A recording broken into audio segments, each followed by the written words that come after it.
L'histoire d'Akatala date de l'âge de bronze et de fer. Le site était connu pour ses mines de cuivre. La forteresse fut construite par la branche bagratide à la fin du Xe siècle. À partir de la fin du XVIIIe, le monastère sert de lieu de culte et des Grecs établis à Akatala pour y travailler dans les mines d'or et d'argent.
Le monastère d'Akpat a été fondé par la reine Khosrovanouch en 976. Les nombreux bâtiments du monastère sont enserrés dans un épais mur d'enceinte. La magie d'Akpat tient de la structure des édifices dont les toits se superposent.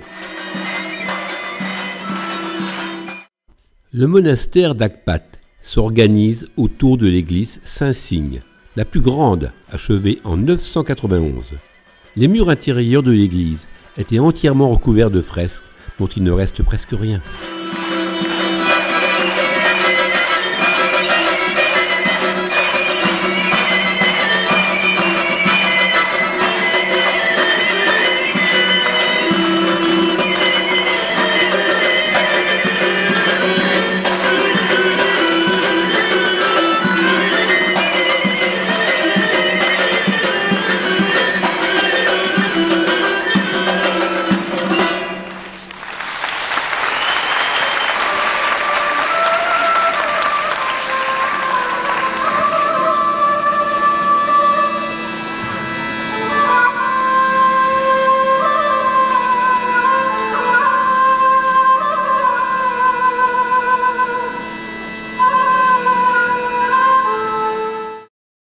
Les jarres à vin étaient enfoncés dans le plancher.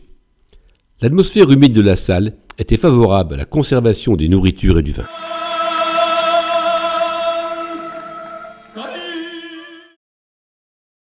On en croise partout en Arménie.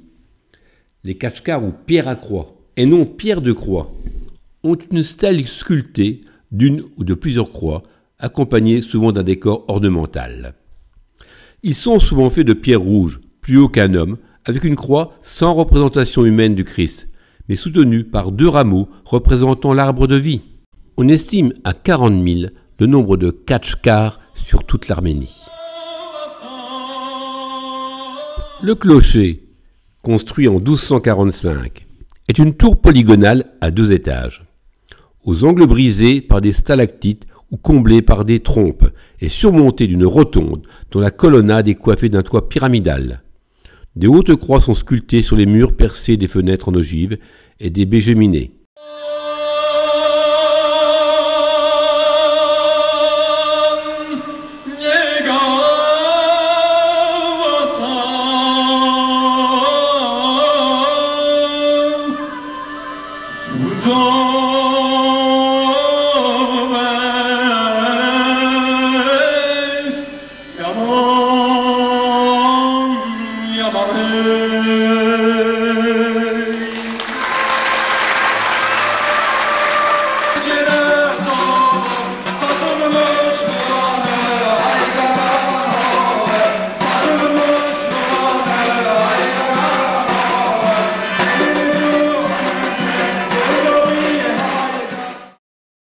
Adossé au mur d'enceinte se trouve le mausolée des Ucanans, qui regroupe 3 caveaux servant de socle à une rangée de khatchkars du 8e et 13e. Le Jamatoum est un édifice religieux typiquement arménien, compris dans un monastère, parfois rattaché à l'église principale. Il correspond au narthex, qui est un espace qui précède la nef, c'est une sorte de portique interne. La partie frontale est composée de 2 Jamatoums. Celui qui précède la petite église Saint-Sauveur est tout particulièrement original. Il s'agit d'une grande salle à 3 nefs, coiffée de 3 toits.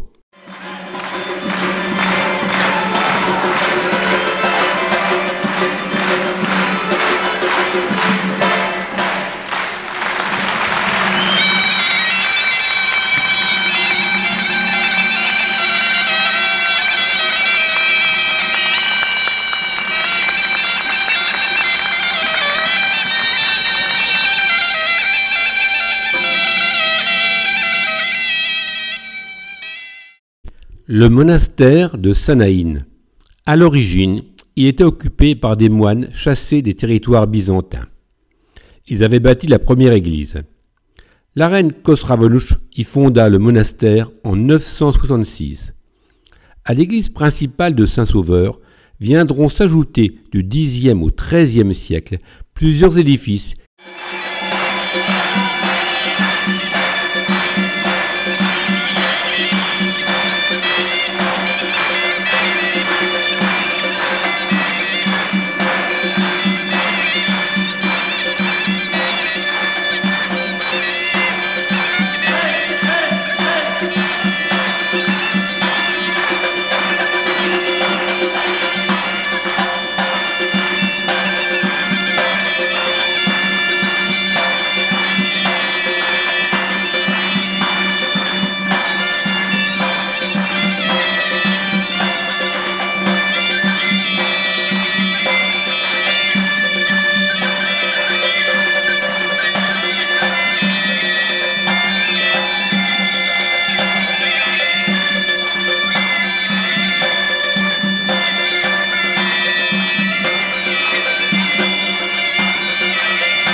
L'église basilicale d'Otsum. Construite au VIe siècle, il s'agit d'un édifice tout en longueur de grosses pierres ocre, dont la nef et le chevet sont parcourus d'une galerie à arcades. Le chevet est en outre orné de part et d'autre de lanternons pointus rajoutés au XIXe.